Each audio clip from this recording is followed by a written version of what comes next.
Halo semuanya, Sawadee-krap, selamat datang kembali di segmen analisa dan kalian sudah siap kita update perkembangan terbaru terkait dengan kasus dari Teng Monida.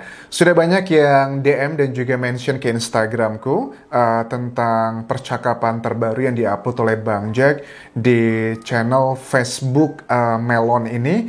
Dan aku juga agak deg-degan teman-teman karena kata-kata yang disampaikan ini adalah bukan lagi menyerang individu Gaptik ataupun juga 4 saksi lainnya di malam kejadian di 24 Februari tersebut, tapi ini adalah menyerang lembaga institusi kepolisian Thailand. Oke, percakapannya apa aja? Sebelum aku dengarkan percakapannya dan juga translate satu persatu, aku mau ngasih tahu bahwa Bang Jack itu sekarang sudah dikeluarkan surat penangkapan oleh kepolisian Thailand. Artinya kalau dia berada di Thailand bisa langsung ditangkap atau ke negara-negara yang memang sudah punya hubungan diplomatik kuat antara Thailand dan negara tersebut bisa langsung dilakukan penangkapan untuk Bang Jack atas pasal adalah tentang penyebaran berita-berita palsu. Well, itu adalah yang disampaikan oleh penyidik ya, oleh kepolisian Thailand. Dan tidak hanya untuk Bang Jack, tapi juga aku agak ngeri-ngeri sedap. Karena dari kepolisian Thailand pun juga sudah mewanti-wanti media manapun, siapapun yang menyebarkan berita-berita dari Bang Jack, itu juga akan dikenakan pasal ini. Aku agak deg-degan, jujur. Makanya ya aku berusaha untuk bermain aman dengan dugaan kata-kata, dengan pilihan-pilihan kata yang lebih aman. Dan juga aku sampaikan info mengenai Teng Monida tidak hanya di YouTube ini, tapi juga di Instagramku dan juga Facebook pageku, semuanya sama Anjas di Thailand. Jadi please kalian follow semua dua akun tersebut, karena juga banyak info-info, tidak semuanya aku sampaikan di Instagram, tidak semuanya di YouTube, ada sebagian di salah satunya karena ada berbagai alasan yang tidak bisa aku sebutkan satu persatu ya. Oke, sekarang langsung aja sebelum kita translate satu persatu, kita dengarkan dulu kurang lebih sekitar 1 menitan apa yang diobrolkan antara Bang Jack dan juga Kunbert. Ini ada banyak banget kata-kata yang kotor dalam bahasa Thailand. Aku akan coba ambilkan inti-intinya aja ya. Kita simak bersama-sama. คือพี่เมืองไทยแม่งหัวคุยบอกกันตรงๆเลยแค่เรื่องคดีแค่เนี้ยแม่งจบกัน Itu kata-kata kasar banget ya. Ada kata kelamin, ada kata-kata binatang. จบกันยังไงจบกันอุบัติเหตุขาดอากาศหายใจไอ้สัตว์โคนันเขายังดุมึง Aduh, gila men. Ini kata-kata kasar banget. Gambaran ya, sebelum aku translatekan ya. I itu dalam bahasa Thailand itu adalah untuk menyebut binatang. I whatever. Misalnya kayak I anjas gitu ya. Namanya ya kayak binatang gak mau anjas. Oke, lanjut lagi ya. Aku mau menunjukkan adalah emosi dan juga ekspresi intonasinya. Karena bagi aku ini juga penting pada saat kita mentranslate, kalian juga ngerti konteksnya, situasinya seperti apa pada saat mereka lagi ngobrol ini. ไปดูโคนันกันเลยไอ้เหี้ยคนตายมันก็ต้องมีคนก่อเหตุถ้าไม่มีคนก่อเหตุผู้เสียชีวิตเขาไม่ได้เป็นโรคประจำตัวที่จะมานั่งช็อกมานั่งฉากตายไอ้สัตว์คือแค่ Jujur aku gak nyangka ya. กันเนี่ยมันก็เกิดความ Gak nyangka Kunbert bisa mengeluarkan kata-kata sekasar ini. Aku pikir orang diem, ternyata ya benar ya. Ada pepatah yang bilang bahwa diam itu menghanyutkan. Ternyata pada saat ya Kunbert mengatakan hal-hal yang sangat kasar ini untuk penyidik di Thailand, unpredictable bagi aku pribadi. ประมาทแล้วอุบัติเหตุแต่การประมาทเนี่ยมันคือมึงไม่ลงไปอยู่ในความประมาทของพวกมึงเลยทุกตัวเลย ถูกต้องแต่คือคลิปที่ผมลงเนี่ยในเพจผมนะคลิปที่ผมลงเนี่ยไม่รู้ว่าพี่ได้ดูหรือยังแต่คลิปนั้นอ่ะเรือมันวิ่งแล้วมันวิ่งไม่ได้เร็วด้วยแต่กระแทก Aku setuju dengan Bang Jack bagian ini. ยืนถ่ายรูปไม่ได้เลยน้องโมจะไปฉี่ท้ายเรือได้ไงอ่ะผมงง ไม่พี่ bingung คนที่ขับเรือเขาบอกผมมาว่านั่งฉี่ท้ายเรือยังไงฉี่ไม่ได้ไอ้สัตว์น้ำกระเด็นขึ้นมาหมดไอ้เหี้ยเยี่ยวเต็มขาไม่ได้ Ini kasar banget kata-katanya. มันซัดตลอดเวลา Oke. Aku kaget ya, maksudnya Kunbert gitu ya, yang terkesan diam-diam aja, tapi ternyata pada saat ngobrol, ini udah aku nggak tahu apakah si Jack pada saat upload ke sosial media, minta izin dulu sama Bert atau nggak, karena kata-katanya kasar banget. Oke, langsung aja, kita akan bahas inti-intinya aja teman-teman ya. Aduh, ya Allah, mudah-mudahan ini aman-aman aja aku ngomong. Aku berusaha membuat sehalus mungkin teman-teman ya. Jadi gini, pertama adalah Thailand itu tit gitu lah ya. Please, kalian ngerti aku karena aku tinggal di Thailand teman-teman. Jadi aku juga harus bermain aman ya. Thailand itu tit gitu kan ya. Mereka menyimpulkan bahwa kasus berakhir dengan penyebab kecelakaan. Kamu coba lihat kartun Detektif Conan. Jika seseorang mati, seseorang pasti terlibat.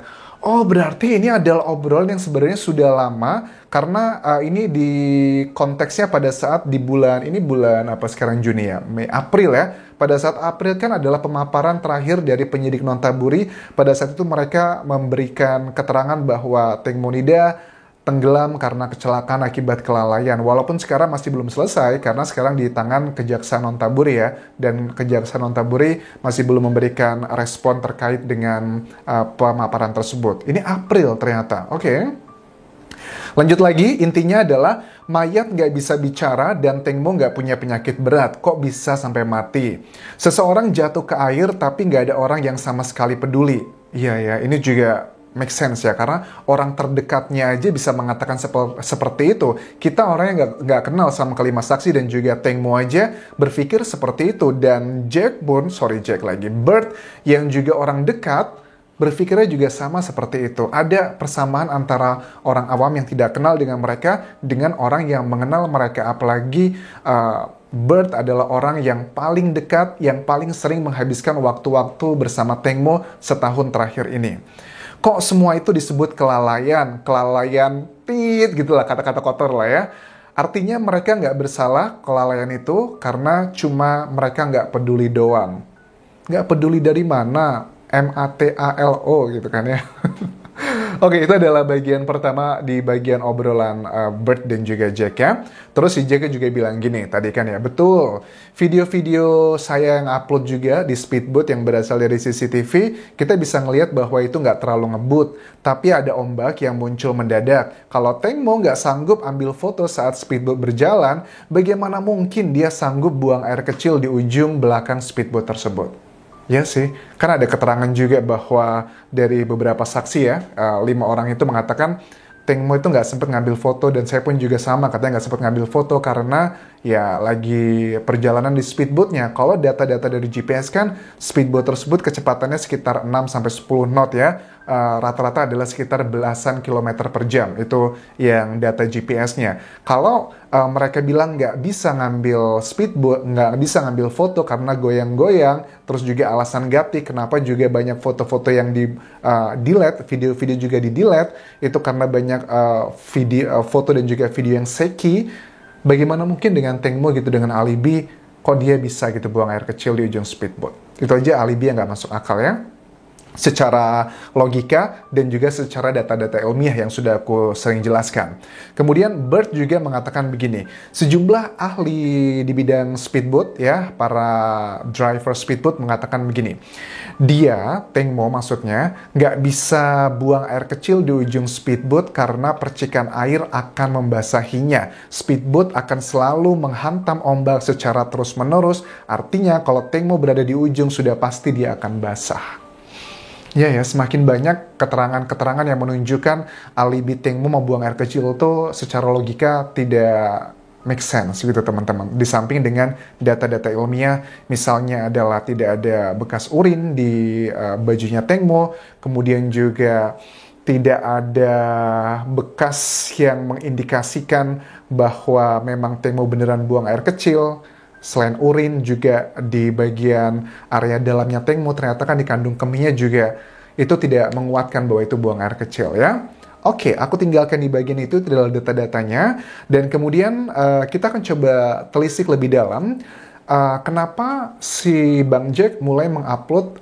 Pertama adalah kita tahu pada saat rekaman obrolan dia dengan Bert dengan Jack ya, yang membahas mengenai Gatik sekarang adalah membahas reaksi Bert pada saat mendapatkan berita penyidik Nontaburi menyimpulkan bahwa kasus Teng Monida adalah karena kecelakaan akibat kelalaian, dan sekarang baru diupload.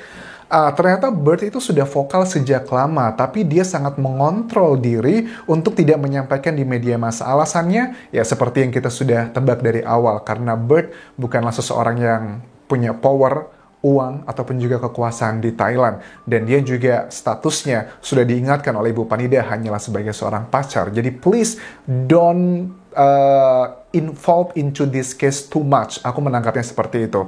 Walaupun di beberapa hari terakhir, Ibu Panida juga komplain, kenapa kok Bert terlalu diem aja untuk orang yang klaim mencintai anaknya begitu. Kenapa ini diupload lagi? Karena tujuannya menurut aku si Jack ini ingin menunjukkan bahwa Bert itu ternyata nggak diem begitu aja, di belakangnya melakukan banyak hal. Bagaimana mungkin orang yang dikategorikan sebagai sangat vokal si Bang Jack ini punya akses ngomong langsung dengan Bert? Nggak hanya dengan Bert, ternyata dengan Ibu Panida dan juga banyak orang di Thailand. Dan banyak orang di Thailand tersebut pun juga menaruh kepercayaan dengan Bang Jack. Alasannya karena menurut aku lokasi dia berada di Amerika Serikat yang secara hukum itu aman, nggak bisa dilakukan eksekusi. Karena ya you know lah ya, so many reasons. Terus apakah ini sudah izin dengan Bert? Menurut aku sudah ya, karena seliar-liarnya atau sefrontal-frontalnya Bang Jack juga, dia nggak mungkin menjadi musuh semua orang lah ya. Kan kalau boleh dibilang sekarang Bang Jack kan musuhnya adalah penyidik atau kepolisian di Thailand karena sudah dikeluarkan surat penangkapannya. Dia nggak mungkin kalau dia mencari musuh di banyak orang, karena kalau semuanya menjadi musuh, bagaimana mungkin Ibu Panida mau gitu ya memberikan HP-nya Teng Mo ke dia, ataupun juga Bert mau memberikan keterangan-keterangannya ke Bang Jack, padahal dia tuh si Bert kan ya itu akan diberikan fee puluhan bahkan ratusan juta rupiah untuk ngobrol talk show di Thailand, tapi malah Bert tidak mau mengambil kesempatan tersebut, malah dia milih sama Bang Jack, yang aku yakin Bert juga sudah tahu pasti akan direkam. Dan aku juga sangat yakin, berkeyakinanku tuh yakin bahwa si Bert itu sudah tahu bahwa dia akan direkam dan akan diupload juga ke media massa ataupun juga sosial media. Kemudian juga aku melihat bahwa teman-teman kan banyak bilang gini, Anjas, hati-hati dong, jangan-jangan nanti HP iPhone-nya Teng Mo dari Amerika yang dikirim ke Thailand nanti bisa aja terjadi kerusakan dalam tanda kutip, you know what I mean ya, kerusakan tersebut. Ternyata kan sepertinya sudah di backup semua sama Bang Jack, yang which is kita sudah bisa predik lah. Bang Jack juga tidak selugu itu. Kalaupun terjadi apa-apa di handphone tersebut, pasti akan di backup. Tapi kelemahannya adalah secara hukum, kalau seandainya HP tersebut hilang, ini tidak bisa dijadikan alat bukti yang kuat teman-teman. Karena kayak misalnya aku ingat banget di kasusnya Jessica ya, dan juga beberapa kasus yang lainnya, bahwa CCTV ataupun handphone itu bisa dijadikan alat bukti asalkan tuh berasal dari sumbernya langsung, bukan dari kopinya. Makanya kasus Jessica juga sama, CCTV yang dijadikan sumber bukti itu juga merupakan CCTV hasil kopi, bukan aslinya. Nah ini juga bisa menjadi masalah kalau seandainya handphonenya Teng Mo dan nanti itu menghilang. Kita nantikan apakah itu hilang atau enggak, masih belum ada kabarnya. Terus, strategi Panida berhasil sepertinya iya, karena Panida kan memberikan HP ini ke Jack, tujuannya karena lokasi dia berada di Amerika Serikat. Kalau orang-orang Thailand yang mengeluarkan foto-foto, video-video di sosial media mengenai Teng Monida ataupun juga saksi lainnya, itu bisa kena langsung pasal gitu, karena menyebarkan koleksi pribadi dari setiap saksi tersebut dan tanpa izin, itu bisa kena pasal langsung. Ini bisa terjadi kriminalisasi dan ini bisa dihindari kalau orang yang mengupload tersebut berada di luar negeri. Which is Ibu Panida adalah orang yang pintar juga untuk bagian ini. Kemudian aku juga agak ada deg-degan dan juga serem teman-teman, karena kepolisian Thailand sudah mengeluarkan surat penangkapan untuk Bang Jack, dan media massa sekarang Thailand juga agak sedikit hati-hati pada saat mengambil quotan ataupun sumber-sumber dari Bang Jack, harus di-blur. Aku melihat sejumlah media Thailand tuh mengeblur foto-fotonya, padahal sebelum-sebelumnya juga nggak di-blur gitu, tapi karena ada aturan ini baru, makanya kita agak sedikit hati-hati. Makanya teman-teman, aku mau mengingatkan sekali lagi, ada banyak yang bilang, kenapa di Instagram nggak dibuat highlight aja Anjas foto-foto, video-video Teng Mo yang nggak bisa aku upload di YouTube? Ya alasannya karena biar tidak ada barang bukti teman-teman. Kalau di Instastory kan hanya 24 jam aja bertahannya. So itu adalah salah satu alasannya. Jadi please follow Instagramku di Anjas di Thailand dan juga Facebook page-nya Anjas di Thailand, karena ada beberapa hal yang nggak bisa aku upload di YouTube gitu. Jadi di salah satu atau keduanya biasanya aku update juga di situ, karena untuk mengakali hal-hal seperti itu. I think that's all yang bisa aku update untuk video kali ini, dan di video berikutnya akan aku update juga mengenai update terbaru yang semakin panas mengenai kasus dari Teng Monida ini. Sampai ketemu lagi di video berikutnya, tinggalkan like, tinggalkan komen, dan juga subscribe channel YouTube ini. Kapan kerap semuanya, bye-bye.